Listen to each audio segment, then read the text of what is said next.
We're good. Great. Thank you. Yeah, well, thank you for the invitation, Ali. It's a pleasure to be here. And thanks to those of you who are here tonight for yet another Zoom event. I appreciate your attending.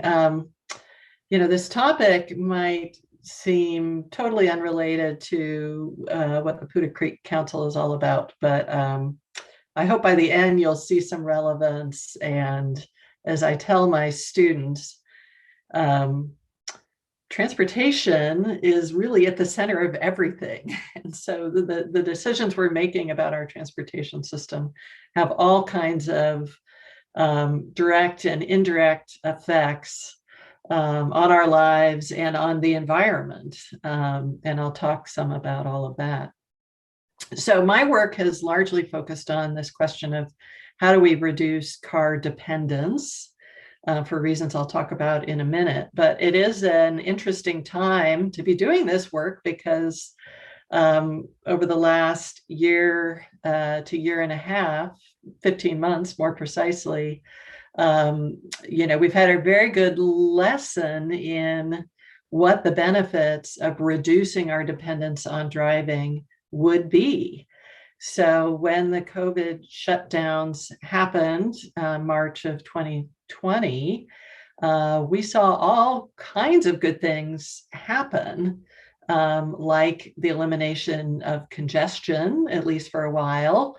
And along with that, improvements in air quality, reduced noise. If you stop and think about the noise, the ambient noise we hear in our communities, so much of that is coming from transportation.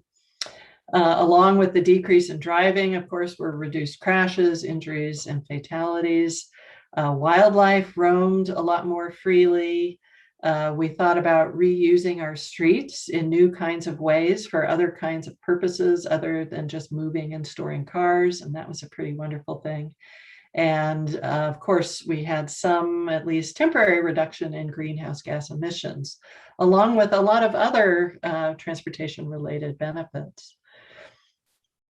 Just a little shout out to my colleague, Fraser Schilling, who I'm sure has talked at some point at one of these events about work he did looking at the reduction in wildlife vehicle conflicts when the shutdown happened, and a huge reduction in wildlife mortality on our roads and our highways.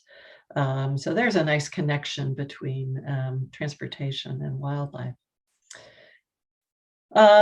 So about this time a year ago, well, about the time COVID hit, I was in the process of publishing this white paper on how California would benefit if, in fact, we were able to reduce car dependence. And that got published, and what's in there is still very much relevant, but the questions have now changed a bit because, in fact, we did for a while reduce our driving. So now the questions that those of us who look at this issue are asking are, to what degree can we maintain some of these benefits that we've seen from the reduction in driving that happened because of COVID? And then how would we go about doing this? What sort of policies should we be putting in place at the state, regional, and local level to maintain some of these benefits going forward? So we do, of course, do a whole lot of driving in the US. We measure driving as vehicle miles traveled, otherwise known as VMT. That's the big buzzword in the field these days, VMT. And you can see that our VMT per capita in the US steadily increased for many decades. The last 2 decades, things have leveled off a little bit. And, there's been a lot of debate in the field about why that was. I mean, certainly we had the recession that happened in the middle there. But the latest data pre-COVID showed things ticking up.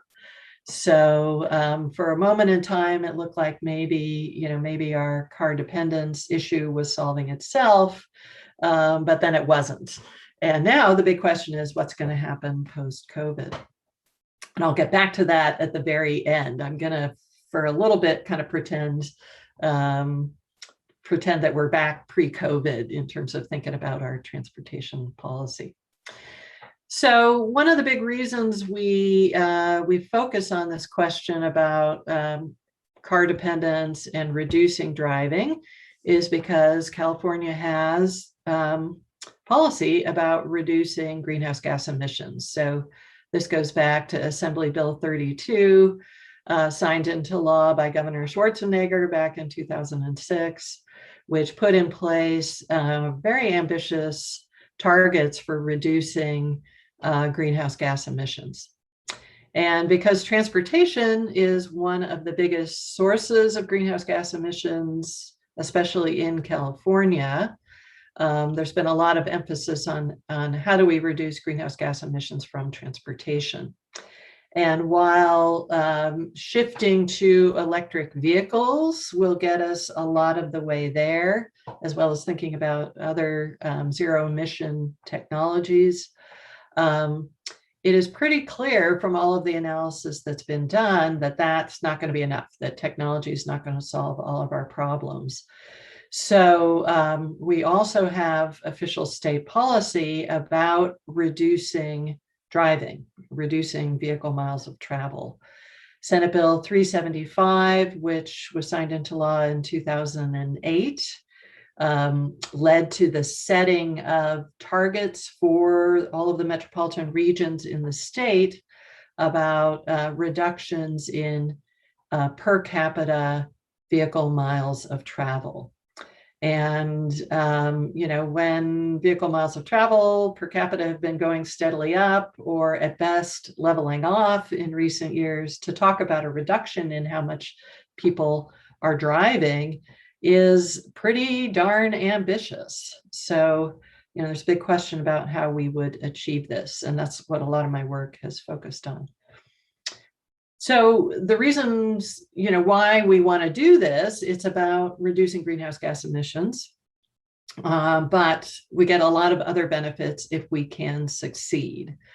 So that's a lot what that white paper I wrote was about, was what are the benefits beyond just the reduction in greenhouse gas emissions. So some of those are very direct. If people drive less, we'll have a reduction in not only greenhouse gas emissions, but also emissions of various sorts of pollutants, which has important environmental and health and economic benefits for us. But if we also look at the ways we might achieve a reduction in driving, we see other kinds of benefits as well.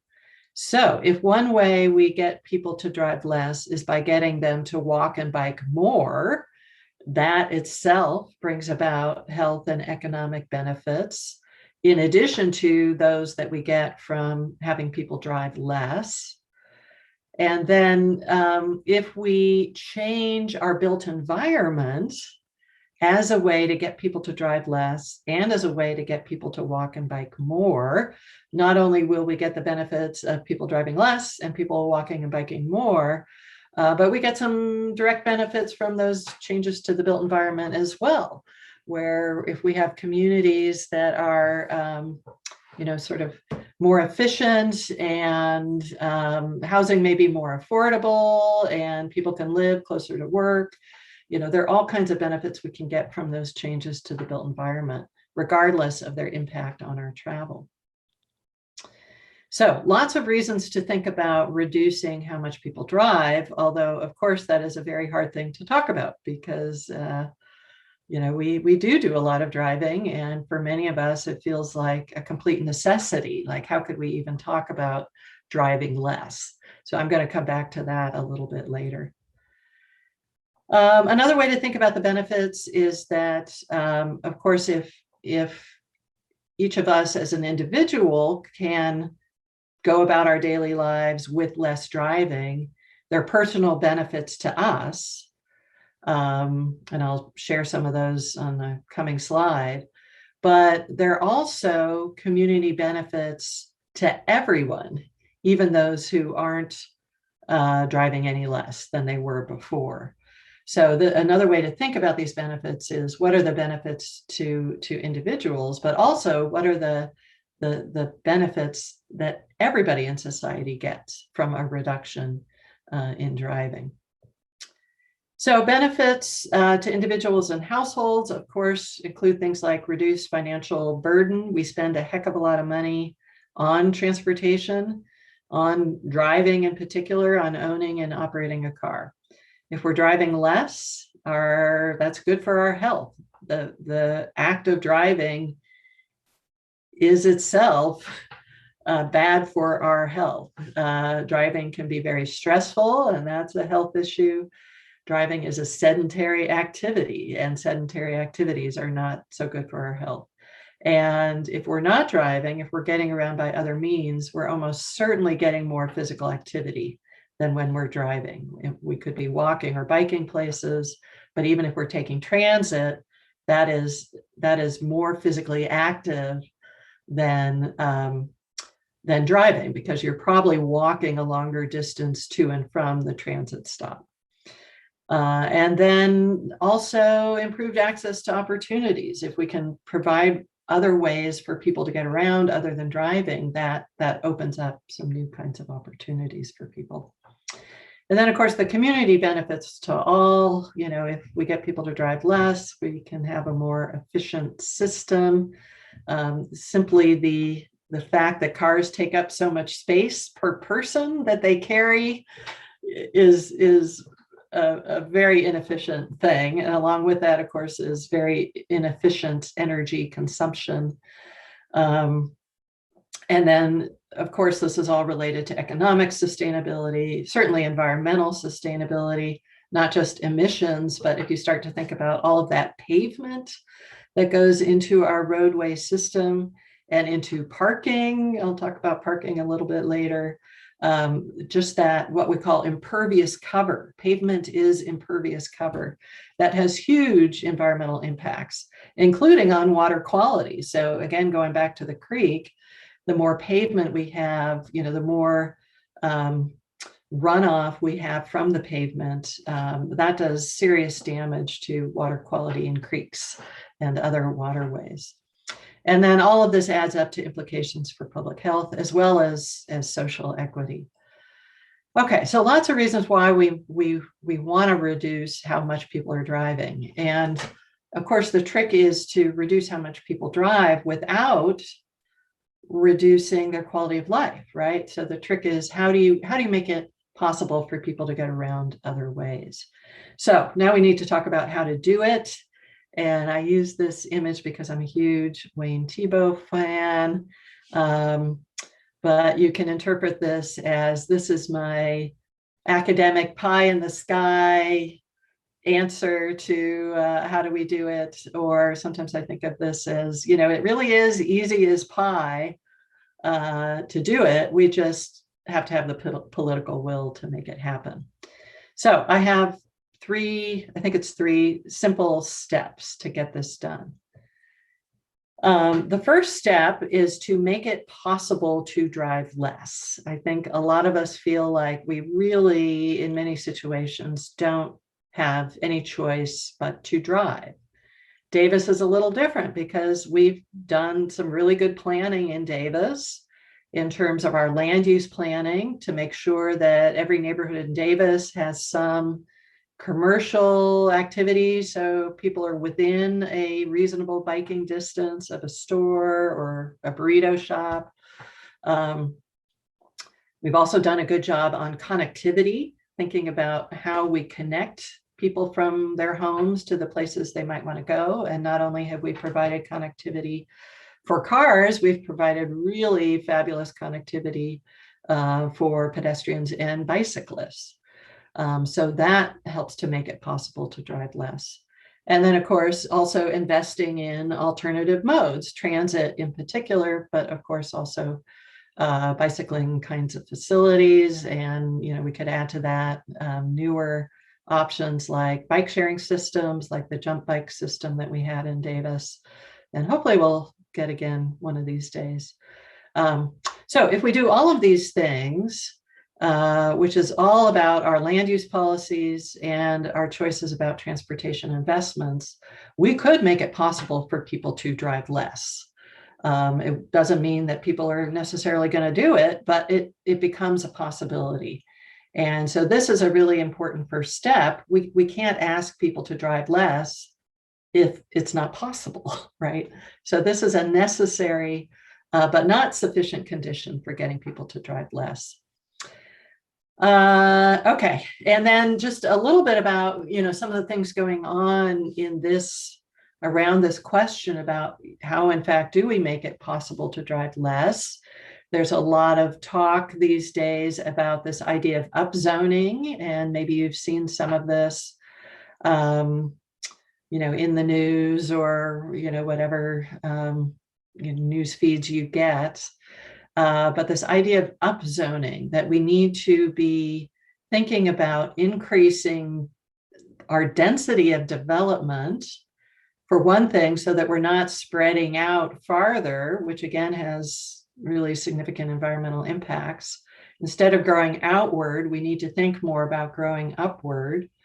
And especially we need to think about growing upward around transit, and especially around rail transit. We've made huge investments in rail transit systems in most of our metropolitan areas. We need to put people around those systems so that we get better ridership and really justify those investments. So the idea of transit-oriented development is a big part of this effort to reduce how much people are driving. And this idea of upzoning has been focusing, especially in the last year or two, a lot on this idea of single family zoning, which has been standard practice throughout the US, especially in California, where so much of our residential development is zoned for single family. You can only put one house on any particular property. Well, a lot of cities are realizing that they've got a housing problem, and we certainly have one of those in California, and that, in fact, there's a lot of space in these single family neighborhoods where you could add some housing in a way that wouldn't necessarily change the character of the neighborhood very much.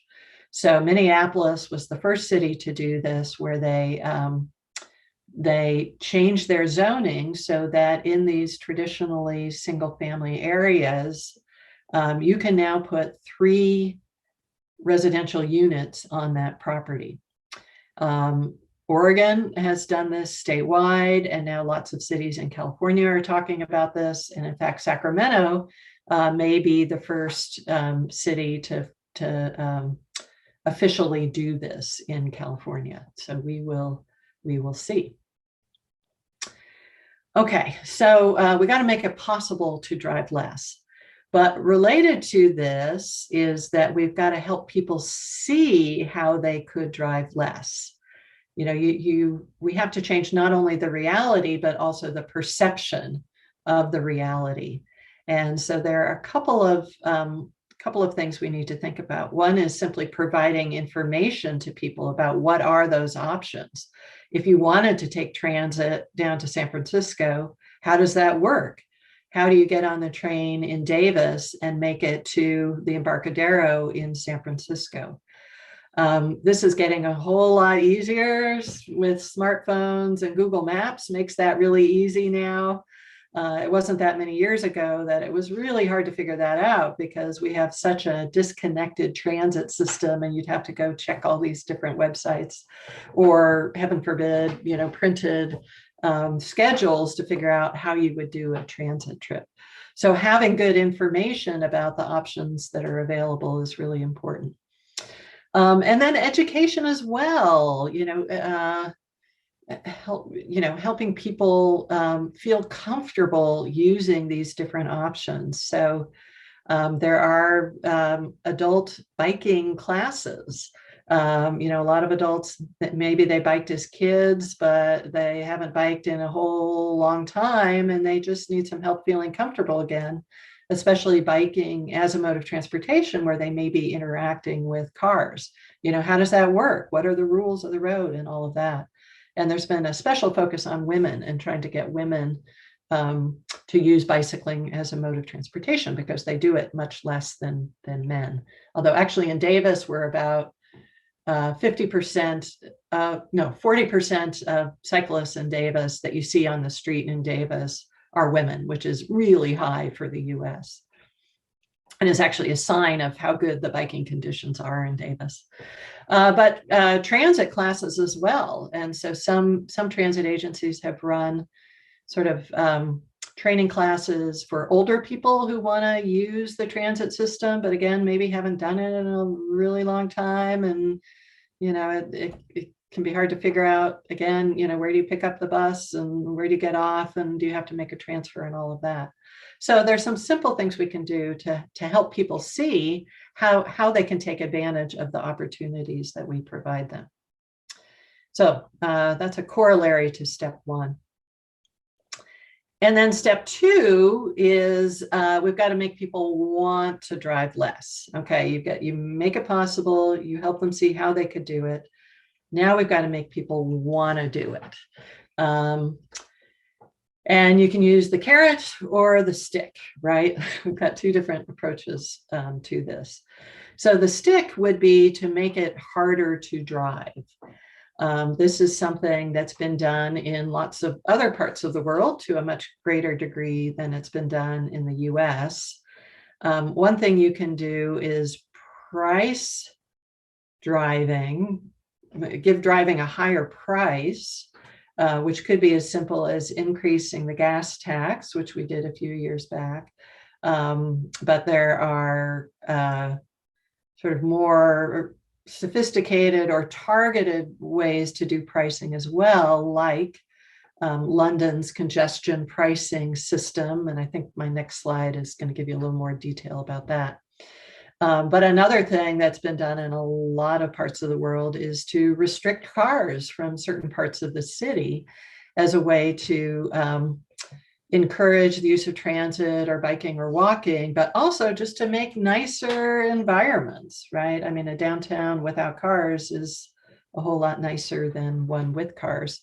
And even in the US, we're doing a little of this, like San Francisco closing off Market Street to private vehicles a few years back. Transit vehicles can still use the street, but private cars no longer go up and down Market Street. And it's made it a much nicer sort of pedestrian environment. Okay, pricing is a really interesting idea, and it's one that the academics all very much believe in.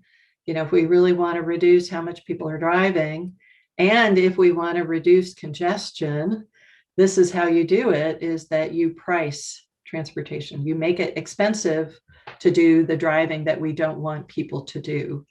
London has had this successful congestion pricing system. It's a cordon pricing where you draw a cordon or a line around the core area, and then you charge a fee for coming into that area. Stockholm has had a very successful system as well. Singapore is another one. New York City is getting really close to doing this. They've been trying for at least a decade, but it looks like it might happen. There's talk about this for San Francisco. San Francisco and New York both have, the advantage that they're peninsulas, so it makes it a little easier to do this. But even in LA, they're talking about, there's some talk, I should say, about cordon pricing around downtown LA, again, to encourage use of the very expensive rail system that they've been building and expanding down there. Okay, I have to mention parking. Parking is a huge part of this whole effort. I could talk a lot about this. And if you're interested in parking and parking policy, you should look up Donald Shoup, S-H-O-U-P, who's a faculty member at UCLA and is the rock star of parking, as everybody calls him. But part of the problem with parking is that in our city codes, we have these minimum parking requirements, for houses and for businesses. You must provide so much parking. Well, that's a problem because for the most part, we've provided more parking than we really need. And again, parking is impervious cover. It is pavement, and that has all kinds of environmental impacts. But it's using up land, and in fact it's contributing to our housing affordability problem. When you require so much parking per residential unit, that's a built-in cost.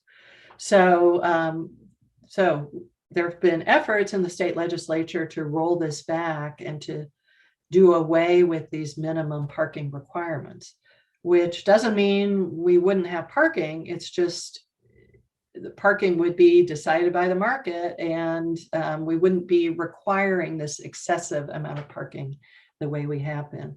So Assembly Bill 1410 is currently working its way through the legislature, and if that passes, then we won't have these minimum parking requirements, at least in more transit-oriented areas of our city. So that's a really important start. Okay, so that's all about the stick, making driving less attractive. The carrot would be to make it cool to drive less, or in other words, to make it cool to do things other than drive. And this has to do with the quality of our transit service, but also just kind of the attractiveness. Some of it's very practical, but some of it's more just psychological and aesthetic and appealing to, make it more appealing to people in all kinds of ways. And, in transportation, what we're fighting is all of that car advertising that makes it look so fun and so cool to drive. Have you ever seen a car ad where somebody's stuck in traffic? I don't think so, right? So we're fighting this marketing that has made driving seem like the cool, fun, easy thing to do. And maybe it's time we started to counteract that and promoted some of these other modes. Okay, so I guess it was 2 steps with some sub-steps in there, but it's a pretty simple formula. The question is, can you do it? Do we have the political will to do it? So there are a lot of issues that need to be addressed around this. And in that white paper that I mentioned earlier on, I go through some of these questions people are asking and kind of provide what the answer appears to be based on the research that has been done. So questions like, will Californians actually accept higher densities and, be willing to live at higher densities? And it's pretty clear that yes, at least some of us are perfectly happy with at least moderate densities. There's more demand for that kind of semi-urban living than there is supply available. There's a very big question about gentrification. If we talk about this idea of upzoning, there's a concern that will push out existing residents. So that very real concern, but there are policies that cities can put in place to help address this possibility. The big UC Davis project going into Sacramento, Aggie Square, the UC Davis with City of Sacramento has put in place this community benefit agreement that is designed to help protect the neighborhood where this development is happening. If we're focused on the housing problem, some people would argue that, well, why don't we just build all the housing at the fringe of the city because that's cheaper and easier? And yeah, sort of, but it's not helping us with our transportation problems. And in fact, it may not be cheaper for the people living out there when you put together the cost of the housing with the cost of the transportation. So focusing on the combination of those two is important to showing the benefits of this approach. Some concern that if we do infill development, if we make things denser within existing communities, that's simply going to increase congestion And in fact, yeah, that is true in that area, but you're reducing driving overall. So it's a trade-off, right? And if we do enough of that kind of infill densification, and you make it possible for people to walk and bike or take the bus rather than drive, then who cares about the congestion, right? If we make the alternatives good enough, then we don't have to worry about it. And then, of course, the question about the economy, isn't the economy dependent on driving? And yeah, it kind of is, but if we can make it possible for people to do what they need to do, then the economy can be fine. And in fact, it can be even better because they're probably spending less money than when they were driving to do everything they needed to do. Other big questions, vehicle automation. I'll come back to that in a minute because that's a big thing looming in the future.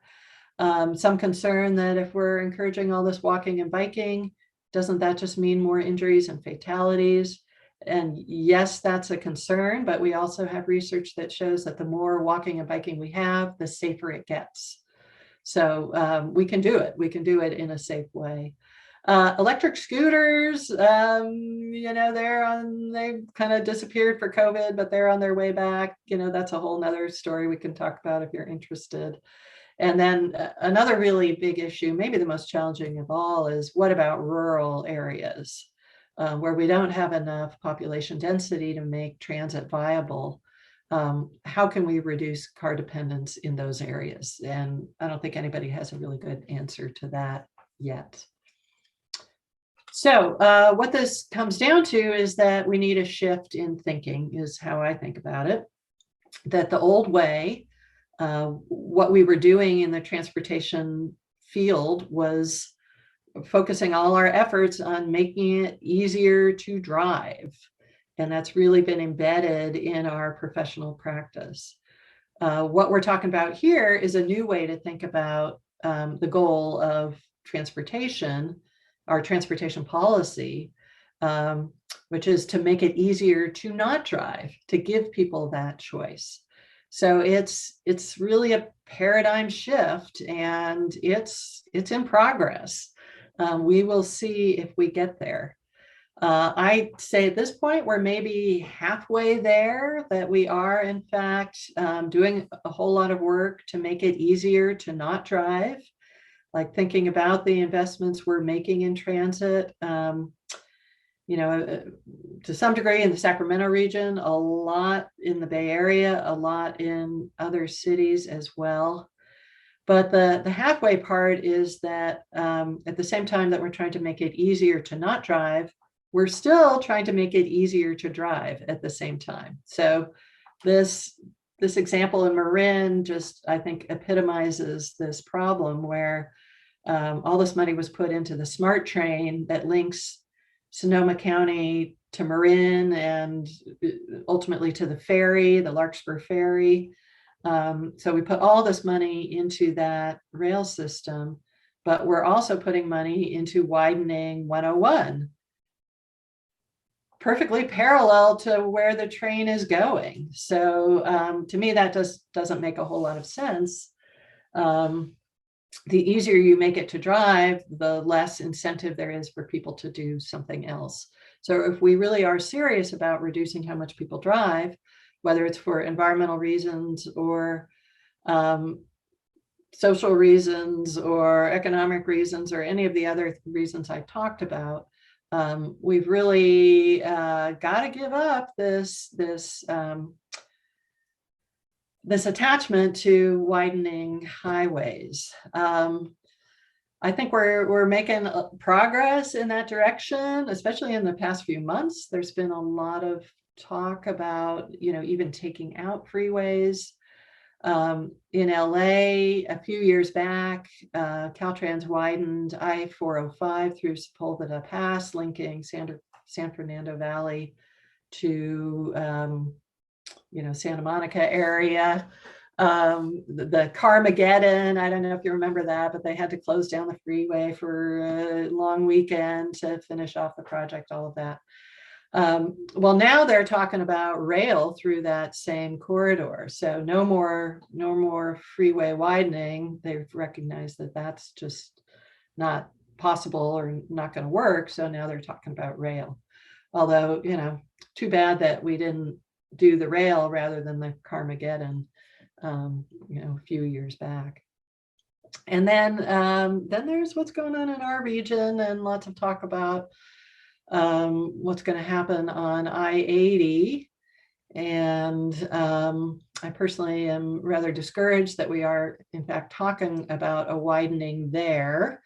It is for what they call managed lanes, so or high occupancy toll lanes. So, buses get to use the lane and carpools, and maybe other people can pay a toll to use that new lane. But again, going back to the research, it is really clear that widening highways does not reduce congestion. What widening highways does is serve more driving.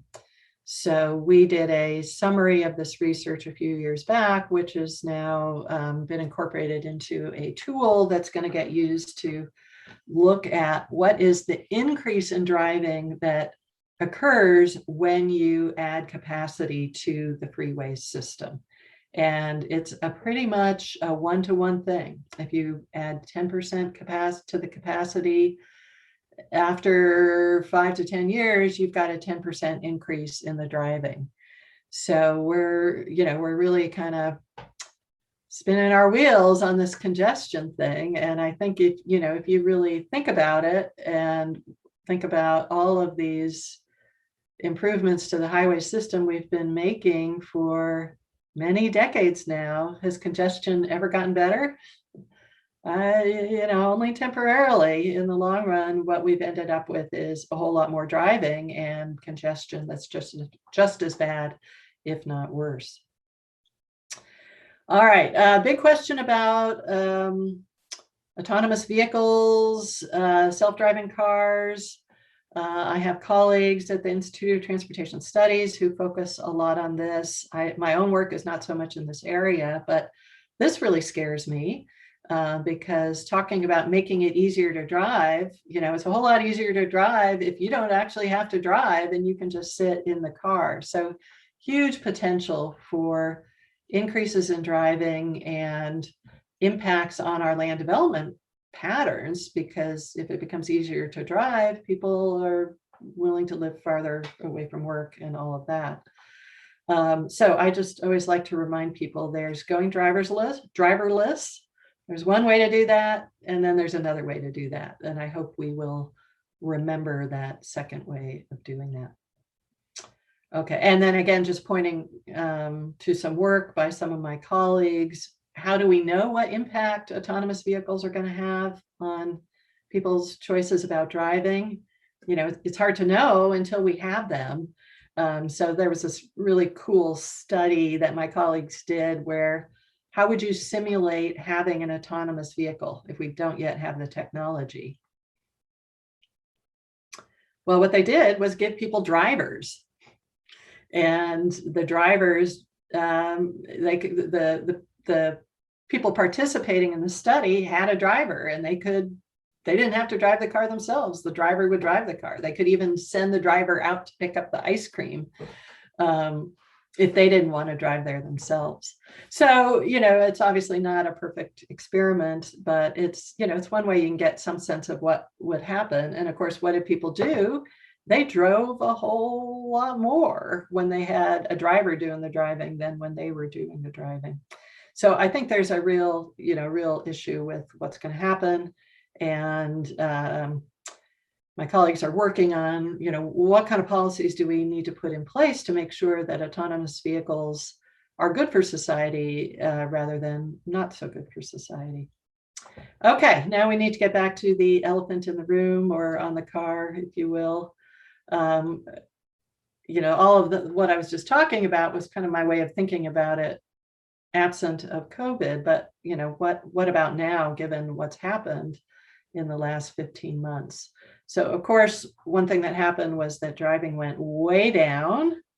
way down to begin with, but it has, of course, been bouncing back, and had even bounced back a fair bit by a year ago, so just a few months in. And then where we are now is almost back to where the amount of driving was before, although the patterns are a little different. And like when we're seeing congestion, that pattern looks different than before, because people's work schedules and in fact, there's less work travel and more non-work travel than there was before. So yeah, we will see as offices open up. Is this going to go right back to where it was, or is it going to continue to look a little different than it was before? And then, of course, the other big thing is that transit ridership totally tanked, right? People were just not using transit unless they absolutely had to. And I think we did learn a really important lesson about how critical transit is for workers who are critical to our society. So hopefully we appreciate it a little more now. And then transit, it has rebounded to some degree, but not the way that driving has rebounded. So again, we'll see what happens now that we are apparently mask-free and people are being asked to go back to the office. We probably will see some increase in transit. But how much remains to be seen. And some researchers have looked at, well, what would congestion look like if people go back to the office but aren't using transit? And of course, it's a nightmare situation. So big questions about the post-COVID future. How do we make transit safe again? And especially, it's not so much that it's not safe, but how do we make people feel safe on transit? Are transit riders going to come back? Big question about remote working. Everybody's talking about this. I think it's a huge share of us who would like to be working at home at least some of the time. And that could be enough to actually meet our targets for reducing how much people are driving, as long as that doesn't lead to other changes that contribute to more driving, like people living farther away from work, or doing more travel for purposes other than getting to work.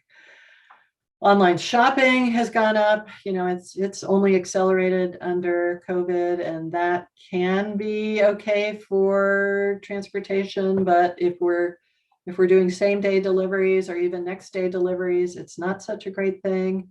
And I have another colleague at UC Davis who's been studying that issue, and how do we make sure again that online shopping is a net good for us rather than a net bad for us. The TNCs, otherwise known as transportation network companies, otherwise known as Uber and Lyft. What's going to happen with them? There's some interesting things going on right now with they're having trouble getting drivers, and prices are way up, which we knew was eventually going to happen someday anyway. Lots of people picked up bicycling, or at least bought bicycles during the pandemic. Are they going to use them? How do we encourage them to use them?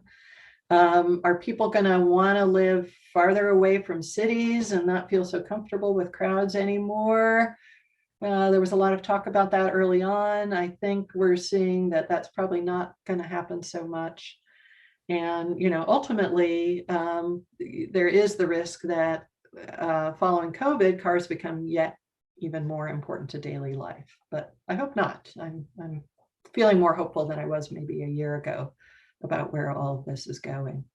So I think, just to wrap up, one thing COVID has shown us, we thought beforehand we can't possibly drive less. And I think one thing COVID has shown us is that, yeah, we can possibly drive less, under the right conditions. And we don't want it to be pandemic conditions. But yeah, a lot of us have tried things out, and whether it's remote work or getting on a bike, and maybe some of that will stick with us. So that's it. And I did talk a little longer than I expected, but I could go on and on about this stuff. And I would just love to hear your comments and questions. So yeah, if you want to ask any questions, you can submit them through the chat function. We don't have any in there yet, but I had a question, Susan. Sure. So with the impact that we've seen in California with like extreme weather, like we're experiencing now with heat waves and wildfires, do we see that impacting people's attitudes towards public transit or, bicycling? Has that been studied at all? Not so much, but I think it is a really interesting question. I mean, most of the wildfire transportation research has been focused on, of course, evacuations, right? And then also the impact on where people are choosing to live. So we've got students who've been looking at the people who were burnt out of paradise. Where did they go? Did they stay in that area? And what did that mean for their commuting patterns? Or it turns out a lot of people just moved completely somewhere else. They, took that opportunity and really uprooted. But yeah, so smoke certainly affecting walking and biking. I know we've seen that in Davis, though I don't know that anybody's measured that. And then transit use, yeah, that's also, interesting question. Because again, you're probably outside more when you're using transit than when you're driving your own car. So is that kind of what you were thinking?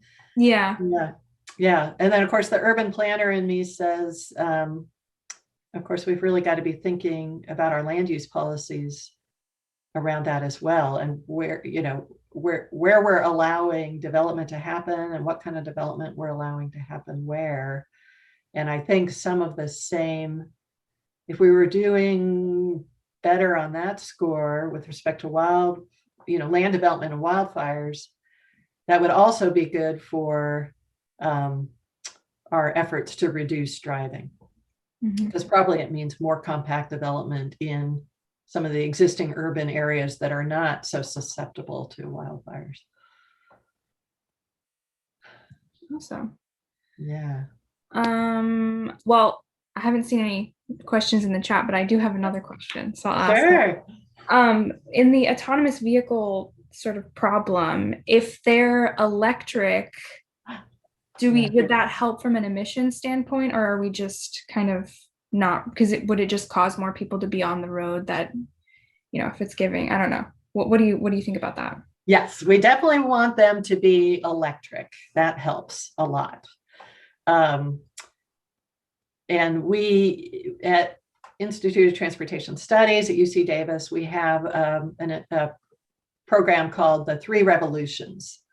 And it's about automation, electrification, and sharing. Right. So if our autonomous vehicles were electric and were deployed sort of like a public transit system where you have these little self-driving electric shuttles that would pick up people and drop them off different places, that can be a very good thing for us environmentally. If it is each person owning their own autonomous vehicle that's not necessarily electric and driving with just themselves, that's an environmental disaster. So the question is, how do we push the technology in the right direction, the use of the technology in the right direction? But even if they're electric, we've still got the pavement problem and the space problem, right? So they're still using the roads, and we still have to provide those roads, and the roads themselves, regardless of the vehicles, have lots of environmental impacts, as I mentioned: water quality, air quality, heat island effect, greenhouse gas emissions, all that stuff still happens. A lot of the negative impact of cars is not just from the burning of gas, but the tires. Those are pretty bad environmentally. Other kinds of fluids in the cars, those are also bad environmentally.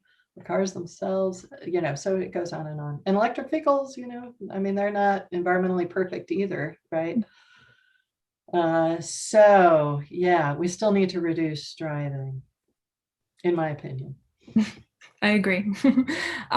So we have a question from Bill. He asks, what about positive money incentives? Did I hear that there's a bill addressing e-bikes, for example? Oh yeah, right. So of course we do this with electric cars, right? There's subsidies for electric cars. You get your, I don't know what it is exactly now, $7,500 back from the state or the feds um, as an incentive to make electric vehicles a little more affordable and appealing. And yes, there is talk about an incentive for e-bikes, and I should know where that is. I think it's still being worked on at the state level and the federal level to have some sort of rebate, but there are some programs out there. So we're doing some research with the different groups in the Bay Area that I think are mostly tied to, well, there may be the kind of the demand management organizations in the Bay Area that are trying to get people to drive less, and they've been giving incentives for e-bikes. So they might have a limited number of, $500 or $1,000 rebates on the purchase of an e-bike that they give out by lottery. In at least one case, it is focused on lower income households. So you can only qualify for this if your income is below a certain level. Yeah, right. Incentives, big help. That's a carrot, nice carrot. So we have one question from Leah. They ask, I was wondering if you've looked at how Uber/Lyft factors into overall driving impacts. I have not personally, but several researchers have, and they are adding to congestion. Yes, is what the answer is. In theory, maybe they help with our problems if people give up their own cars and then use Uber and Lyft when needed. If that were the only thing going on, then you might see a reduction in driving. But that's not really so much what's going on. People aren't necessarily giving up their cars. It's people who didn't have cars anyway who are now using Uber and Lyft instead of walking or taking the bus. And then, of course, they're driving. There's a lot of deadhead driving or ghost miles where the drivers are driving around to get to the next person they're picking up. So that's just kind of wasted. I mean, the driving has to be done for the system to work, but you're not moving somebody. So yes, the way they've been operated, they're not helping our situation. Has there been any talk of Uber or Lyft going autonomous and being like an autonomous fleet service where they would, it'd be people want them and they call them to their house? Has there been any talk of that happening? Yeah, the companies have been working on this, although I think, things are just happening all the time. I think Uber ended up selling off its autonomous vehicle unit, so they may have given up on that. But yeah, they would love that because then, well, yeah, I mean, drivers are a big expense, right? And even with transit systems, the drivers are a big expense. So if you don't have to have a driver, then rides can be a whole lot cheaper, which of course then means people are going to drive or use that service more, which is great if it's transit, but not so great if you're the only person in an Uber or a Lyft vehicle. Mm-hmm.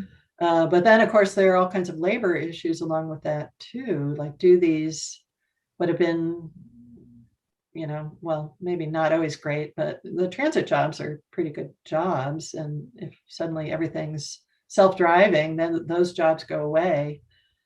What happens to those workers? So there are a lot of interconnected issues around this. And I would point you to the ITS website and the Three Revolutions initiative there, if you're interested in these kinds of questions. They do a couple of events a year where people are sharing their research on these questions. Great. And then Peggy asks, what lessons from high bike use countries like Denmark and the Netherlands can we apply to infrastructure building in the US? A lot of what we do in the US is ideas taken from Europe. I don't know if you all know, but Davis had the very first bike lanes in the US back in the 1960s. And the reason Davis got bike lanes was because a family in Davis went on sabbatical in the Netherlands and they loved the biking there. And they came back and said, Davis should be a biking city. And there was kind of political upheaval. They, group got together and they voted in a new city council. And the first thing the new city council did was put in some bike lanes inspired by the Netherlands. So yeah, we get a lot of ideas from there. But I think, another important idea we get from there is that it's not just about infrastructure. It's also about attitudes, and it's just, they just are not as mentally stuck on the car as we are. And you grow up in the Netherlands and, biking is just a natural thing that you do, which isn't true in very many places in the US. And even in Davis, it's not like all the kids here are necessarily biking. So yeah, we've got a ways to go. And of course, they price driving. There are huge taxes on gasoline and on purchasing a car that make it very expensive for people. So they're doing the carrot and the stick to a much greater degree than we are. And they're denser, right? So things aren't so far apart. So yeah, easy biking distances. Anyway, well, a lot to learn from them. And then we've just got to have the political will to do it here. Yeah, definitely. So last call for questions. That was it for the questions in our chat. So if anyone wants to ask any, feel free to put them in the chat really quickly, or, also feel free to turn on your mics and your videos. We don't have a ton of folks joining us tonight, so that's totally fine. Yeah. So if we don't have any more questions, then I think we're good to go. Thank you so much, Susan, for presenting your all your knowledge to us. It was great to do something that's not super Putah Creek focused, but definitely is super applicable to yes, society and the creek, and it's all connected. So yeah, and if only pavement. Maybe that's the most direct connection. Yes, exactly. All really right. Well, anyway, thank you all for coming and listening.